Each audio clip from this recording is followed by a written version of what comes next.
할렐루야. 오늘도 새날을 주신 하나님을 찬양합니다. 말씀으로 시작하는 이 하루, 이 말씀의 지혜와 능력이 여러분의 삶을 형통하게 이끄는 복된 날이 되기를 주님의 이름으로 축복합니다. 오늘 우리에게 주시는 하나님 말씀은 창세기 39장 말씀인데요, 그 중에 2절, 3절, 2절 말씀만 봉독해 드리도록 하겠습니다. 하나님의 말씀을 경청하시기 바랍니다. 여호와께서 요셉과 함께 하심으로 그가 형통한 자가 되어 그의 주인 애굽 사람의 집에 있으니 그의 주인이 여호와께서 그와 함께 하심을 보며 또 여호와께서 그의 범사에 형통하게 하심을 보았더라. 아멘. 오늘도 이 말씀을 통해 우리에게 주시는 하나님의 음성을 듣게 되길 바랍니다. 창세기 39장은 요셉이 애굽에서 이제 살았던 삶에 관한 기록입니다. 애굽에서 요셉의 삶은 어땠을까요? 1절에 아주 잘 표현해 두고 있는데요, 1절 보시면 앞부분에 요셉이 이끌려 애굽에 내려가매 라고 표현했죠. 애굽에서의 요셉의 삶은 내려가는 인생이었다는 거예요.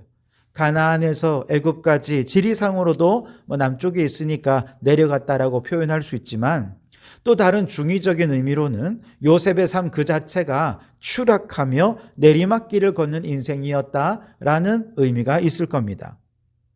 형들이 시기하여 죽이고 싶을 정도로 아버지의 사랑을 듬뿍 받던 요셉이 형들에 의해서 구덩이로 내려가더니 그 다음에는 미디안 상인들에 이끌려 애굽으로 내려갔습니다.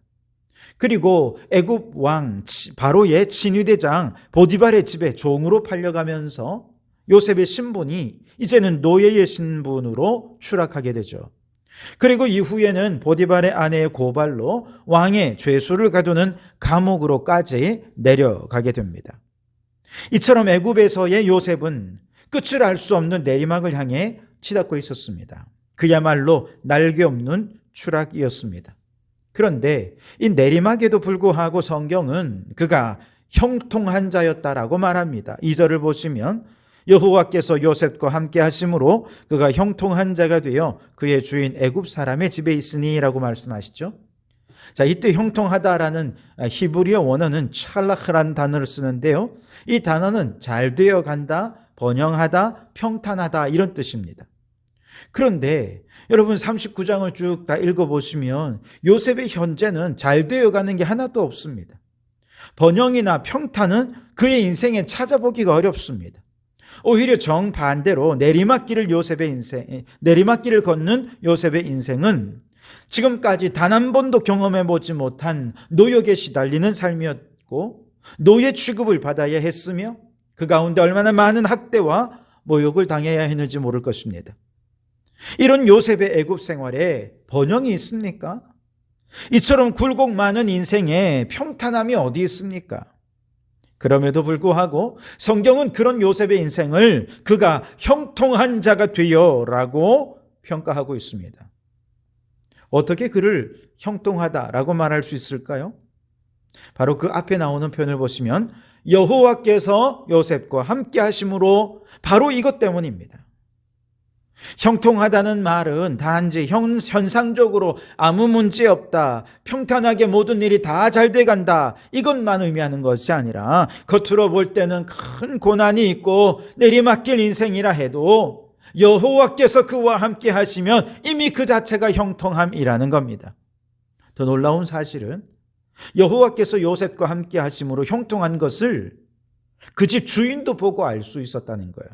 3절을 보시면 그의 주인이 여호와께서 그와 함께 하심을 보며 또 여호와께서 그의 범사에 형통하게 하심을 보았더라. 누가 보았다고요? 그 주인이 보았다는 거예요. 주인만 보았겠습니까? 가정의 모든 사람들이 본 것입니다.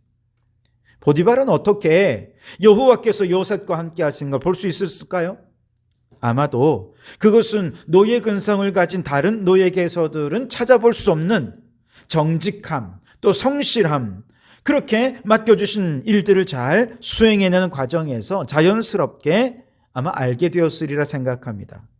5절을 보시면 그가 요셉에게 자기의 집과 그의 모든 소유물을 주관하게 한 때부터 여호와께서 요셉을 위하여 그 애굽 사람의 집에 복을 내리심으로 여호와의 복이 그의 집과 밭에 있는 모든 소유에 미친지라, 그렇게 기록하고 있습니다. 상상해 보건대 아마도 요셉이 가정 총무를 맡기 전까지만 해도 가정의 곳간에 구멍이 곳곳에 나 있었을 것입니다. 이 사람도 빼먹고 저 사람도 빼먹고 말이죠. 그런데 요셉은 노예 중 하나로 있을 때부터 그저 작은 일을 맡겨도 아주 정직해서 10원짜리 하나, 쌀 한 톨까지도 유용하지 않고 정말 정직하게 처리하는 모습을 보인 거죠. 아마 누가 그에게 물었을 것입니다. 너는 어떻게 이렇게 정직하니? 그러자 요셉은 말했을 겁니다. 여호와께서 보고 계신데 어떻게 제가 정직하지 않을 수 있겠습니까? 그에게 가정 총무를 맡겼더니 여호와의 복이 애굽 사람의 집에 임하게 되었다는 것이죠.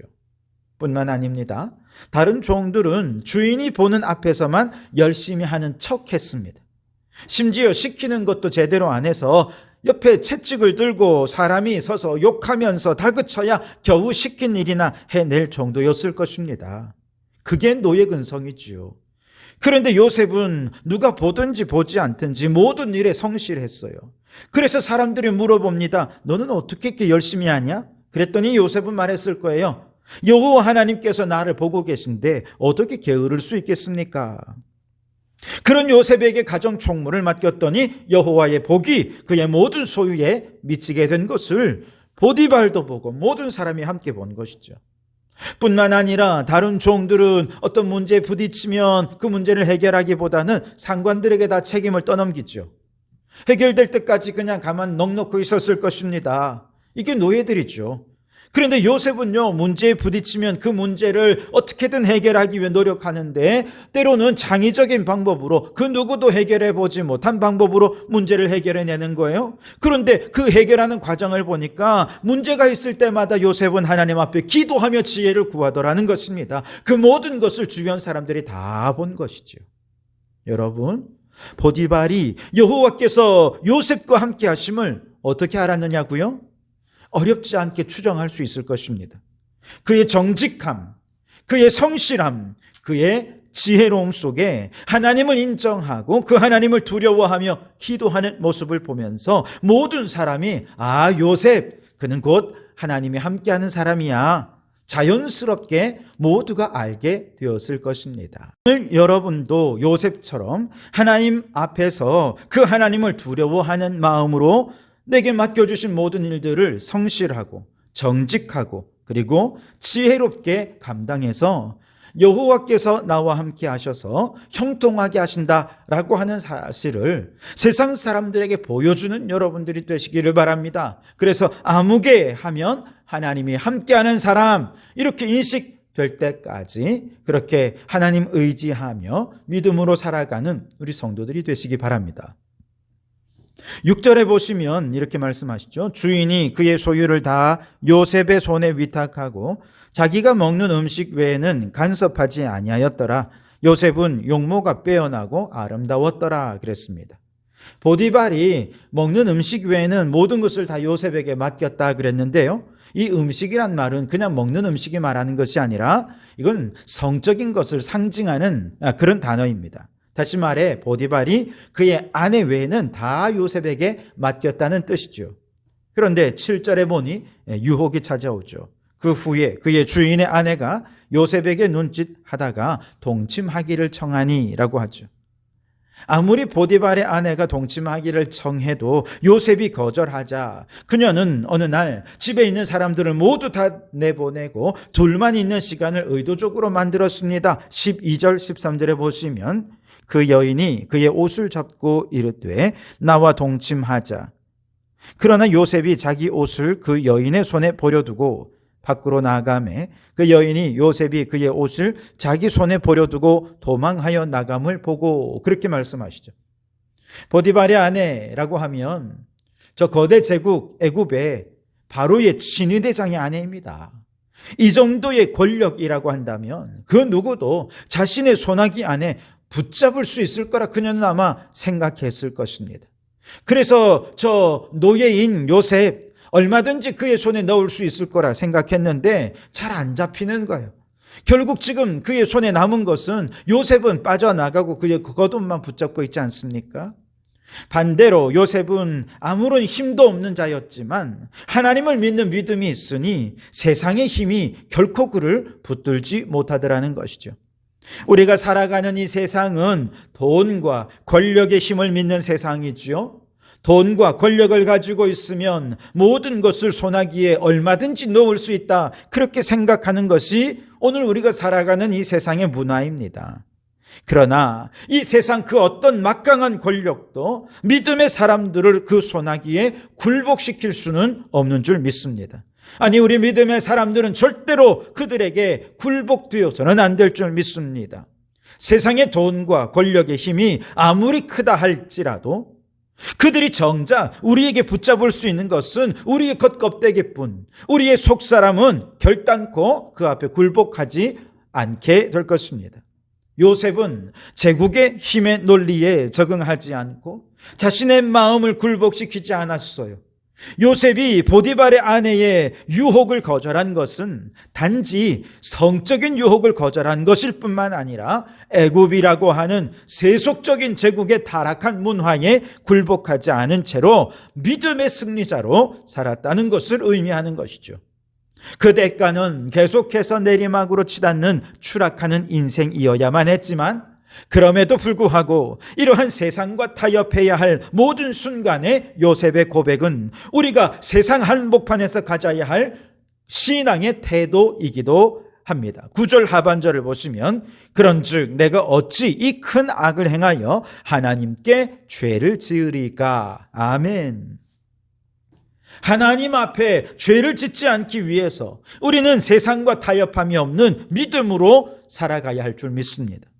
그 과정에서 때로는 오해도 받고 억울한 누명도 쓰고 내리막길로 추락하는 인생이 될 수 있다 하더라도 성경은 바로 이러한 인생을 한마디로 이렇게 정의하죠. 23절 하반절에 이는 여호와께서 요셉과 함께 하심이라 여호와께서 그를 범사에 형통하게 하셨더라. 아멘. 그러므로 여러분, 세속의 문화의 유혹과 시험이 가득한 애굽과도 같은 세상 한복판에서 우리 믿음의 사람들은 어떻게 살아야 하겠습니까? 여호와 하나님께서 함께 하심을 세상 사람들이 알도록 믿음으로 살아가야 할 줄 믿습니다. 여호와 하나님께서 함께 하시는 그 자체가 이미 형통함임을 믿고 인생의 내리막길 속에서도 하나님께 감사하는 여러분 되시기 바랍니다. 더 나아가 여호와께서 함께 하심으로 형통한 자가 되어서 나로 인해 주변 사람들이 복을 받는 축복의 통로로 살아가시기를 주님의 이름으로 축원합니다. 기도하겠습니다. 하나님, 우리가 모든 일에 하나님을 생각하고 하나님을 두려워하는 마음으로 행하여서 아무개 하면 곧 하나님의 함께하는 사람으로 통하는 저희들이 되게 해 주시옵소서. 하나님, 세속의 문화가 때로는 유혹이 되고 때로는 시험거리가 되어 믿음을 무너뜨리려는 이런 애국과도 같은 세상 한복판에 살지만 우리 성도들을 지켜주시옵소서. 무엇보다 우리의 자녀들이 세속적인 비전의 삶을 낭비하지 않게 하여 주시고 하나님 나라의 비전에 죽도록 충성하여서 하나님 앞에서 잘했다 칭찬받는 자녀들이 되게 하옵소서. 세상의 돈과 권력과 어떤 힘도 결코 우리의 믿음을 굴복시키지 못하는 믿음의 힘으로 살아가게 해 주옵소서. 여호와께서 함께 하심으로 형통하게 하시고 나로 인해 주변 사람들이 다 복을 받는 복의 근원이 되게 해 주옵소서. 예수님 이름으로 기도하옵나이다. 아멘.